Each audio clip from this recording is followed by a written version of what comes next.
Hey, welcome back to my channel. My name is Corey Hennessy. I'm the founder of Vantage. We are an agency that works with service-based businesses, tiny home builders, construction, solar, anybody that sells something we work with. But in this video, I'm going to break down exactly what the difference is between all of these different platforms you hear about. Should you be spending money on Google? Should you be spending money on Facebook, Instagram, or a dark horse? Should you be spending money on YouTube ads? So I'm going to go into all three in this video, and I'm going to break down exactly where you should be spending your money. So to get started, we're going to take a look at social media. This is probably the platform that you hear about the most, or the kind of avenue to go down with your marketing in the beginning, as it is much cheaper than all of the other platforms we're going to take a look at. But why is that? So you're probably talking about Facebook and Instagram. You're talking about TikTok.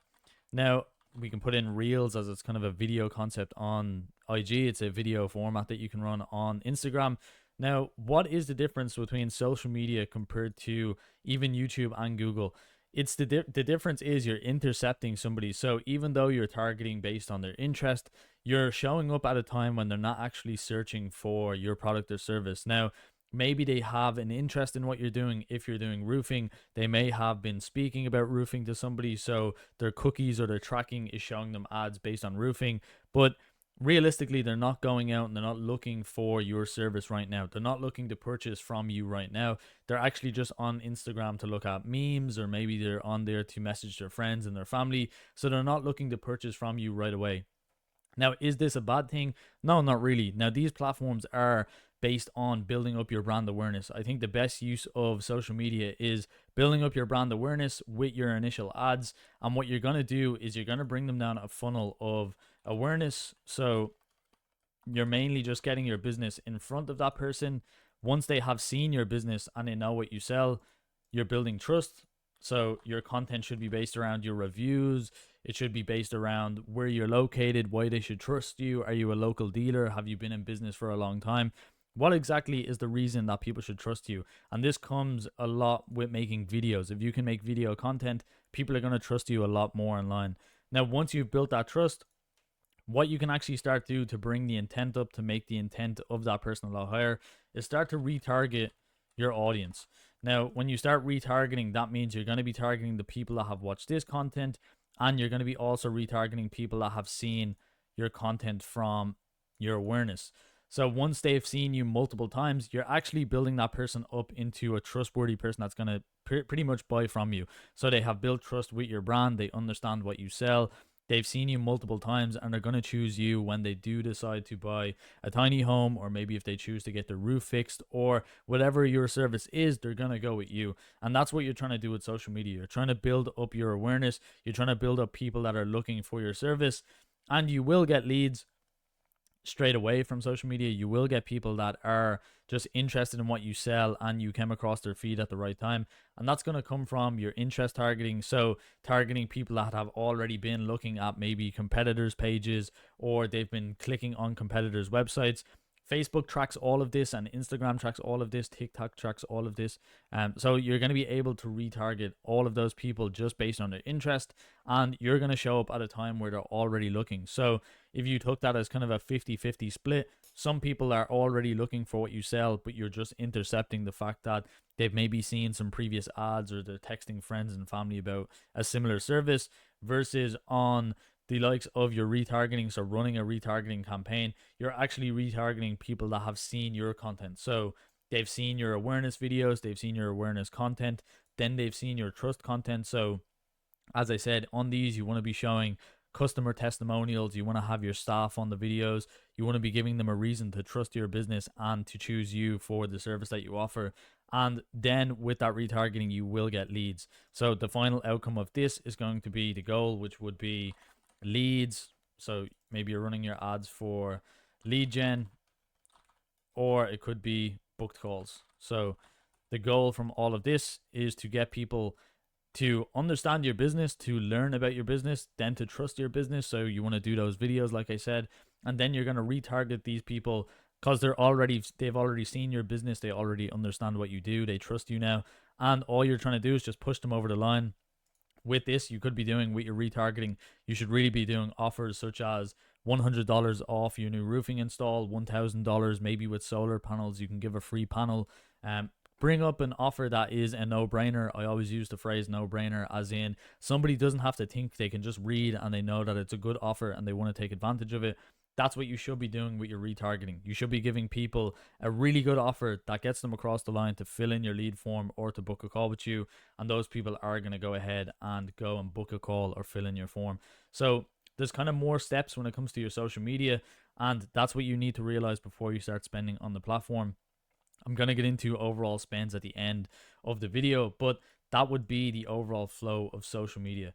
Now, Google itself, Google is super high intent. Now, what I mean by high intent is if you're looking for a plumber or if you have an emergency in plumbing or roofing, you're going to go to Google and you're going to type in need my roof fixed fast, roofers near me, plumbing near me, plumbers near me. You're going to look for what you need help with. And that's what I mean by high intent, because for those services, people need it right away. They're probably looking up plumbers 24/7, roof fixers 24/7, roofing companies 24/7. They're looking for it right away, and those people are ready to buy. So they have super high intent. They're ready to purchase from you. So Google for service businesses is king. It's where you're going to get a lot higher quality leads. You're going to get people that are looking for your service right now and they're ready to purchase. So oftentimes you're sending them directly to a landing page. On the landing page, you're going to have your offer, your trust building, and then from the landing page, you're going to be landing that call, booked call, or lead. So you're going to be getting the people from Google Ads directly to your landing page, and then they're going to go from your landing page. Hopefully, if you have enough offers on there, you have your trust built up. So having your Google reviews on the landing page, having testimonials from customers will do really well. And if you have a team video, so maybe the owner explaining what exactly you do, what makes you guys unique, you should have all of that stuff on your landing page ready for someone to basically look at and trust you guys and choose you, because they're ready to purchase right now. The only barrier is your landing page. So you need to make sure that it has all of the information they need. You answer all of their questions before they even need to call. So have an FAQ section and give them as much information as possible to really choose you as the operator to come out and either fix their roof, do their plumbing, sell them a tiny home. You need to give them all of the trust in the world when it comes to your landing page. Now, once they fill that in, you've got your call, you've got your outcome, your booked call, the call, or the leads. So you've pretty much done the steps much faster when it comes to Google. The final one would be YouTube. And the reason I've put this separate to Google is because it's video based. So not a lot of clients can do YouTube. So if I move it over here, not a lot of clients can do YouTube. But the difference is it's a really good platform for trust building. So if you can run ads on YouTube, you're going to be able to target similar to Google, as it is on the same platform where you're going to be running the ads. You're going to do it through Google Ads. But once you run YouTube ads and once you can shoot YouTube ads in your company, I usually see that this happens in companies that have kind of a lot more income. They can maybe afford to have a videographer. They maybe have multiple staff that can be on camera.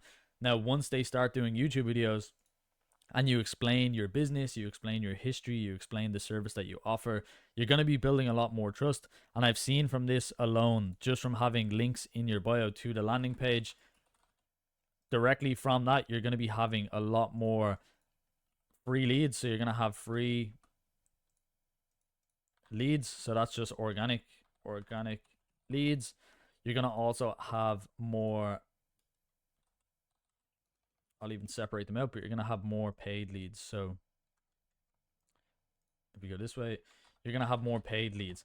And what I mean by that is you can run ads then from Google. So from Google, you can actually run ads to your paid videos. So to your videos that you've ran organically. So if you have a video that you uploaded titled "Full Day on the Job Doing a Roofing in Connecticut," what you can do then is you can choose to run that video also as an advertisement, and that video is going to get views. So you're going to get paid leads, and then also the organic traffic is going to fill in the form that you have in the description. So you're collecting leads from two sources. You're getting your organic leads, you're getting your paid leads. And really, in the late game or in a business that's really looking to push their marketing, you should be doing YouTube. That's something that I recommend to everybody. It's the reason I do YouTube, because from these videos, as much as I give away free value, some people say, hey, look, I have no time to do this. I want to see how much you do it for, how much would Vantage charge to manage everything for me. And people reach out, and it's based off of goodwill. It's based off of the trust that you've built with that person. People can watch my videos, they can see what I've done, they understand the quality of the work we do, the testimonials that we got. And for some people that don't have time or don't want to manage marketing or don't want to bring it in house, it makes sense to hire an agency. So they reach out to me, and it's the exact same for you. If somebody's watching a YouTube video on how to fix a roof or how to do roofing, and your video shows up and you offer a service to do that for them, they're going to reach out to you to do it. And especially if you're running ads also alongside your organic leads, you're actually targeting people in your local area. So as I mentioned, if this was a Connecticut based roofing company, they could be targeting Connecticut with their videos. So you're showing up on people's TVs. YouTube now has one of the biggest shares of TV watch time. A lot of people are not watching TV or cable anymore. They're watching YouTube on a TV. So your ads are showing up on TV. People can scan a QR code at the end of your ad. They can go to your website, get in contact. They can call the phone number that you put on screen. And we're seeing YouTube is performing really well. Now, to kind of wrap up the video, I know this was a pretty, I guess it's 11 minutes so far, but it goes over the platforms. And this is a question that I get a lot. So what exactly should you do? So if you had a $50 budget per day, so $50 per day budget, I would recommend, let's see if we can put the $50 here. It's super small. Let's make it pretty big. So we have $50 per day. That's our budget. So $50, what I would recommend doing is spending the majority of that as a service business on Google. So I'd be spending $30 a day on Google. I would spend 10 on social media, and I would spend 10 on YouTube. Now, if you don't have a YouTube, or if you're not at that stage where you can do YouTube or run YouTube ads, focus that money on social media, and you can also bounce back between social media and your Google each time or each week when you review the metrics. As I mentioned, you're always going to get the best results from Google ads when it comes to service businesses, because people are looking for that service there and then. The difference being it's going to cost a lot more per lead on Google. People expect to run Google ads and get leads for $2, $3. It's not like social media. The leads won't be that cheap. You're probably looking at a lead of $10, $20, $30. It all depends on your niche, the competition, where you're located, where you're targeting. But those leads are worth the value. If you can get a lead for $50 and it converts into a $5,000 job, it's completely worth it. Now, if you are a bigger company, if you're running more than this, some of our clients are spending $300 a day on Google, some are spending $500. Whatever you're spending, split it up in this kind of percentage. So if I was to break it down even further, I would be spending 70%. I need to make this wider. I'd be spending 70% on Google, 70% on Google, 20% on Meta, and then 10% on YouTube. Now, depending on the stage of your business, that 30% you could spend all on Meta. And I think what you should be doing is reviewing monthly how Google is performing against Meta. Meta is going to cost a lot less when it comes to lead gen. So if you're only starting out, focus on Meta. Don't go near Google. Focus your budget on Meta. Use it to your advantage. Try and get cheap leads, and just be prepared to go through a lot worse quality leads, and just do the volume game of going through those leads, booking in people for calls. You could even get an appointment setter or use a service to really filter your leads for you and make that process a lot less of a headache. But go through those leads, filter through the leads that are a lot cheaper. You might be getting leads for $3, $5, $10. Go through those leads on Meta, filter through them, and then book them in for a call or try and sell your service. And once you've built up maybe $1,000 budget to spend each month, and you can spend $30 a day, or if you get to $1,500 and you can spend $50 a day, start spending more of it on Google. You're going to get much better return on your money and investment on Google, and you're going to realize a lot of the people booking in or calling the phone, they're actually serious people. They're looking to buy. They're not just scrolling on Facebook and Instagram looking at memes. The same with TikTok. If you're running TikTok ads, really, I don't recommend people to run ads on TikTok just yet for service industries, just based on age. You can filter it down, but I really recommend just sticking to these platforms, and then in the future start to test.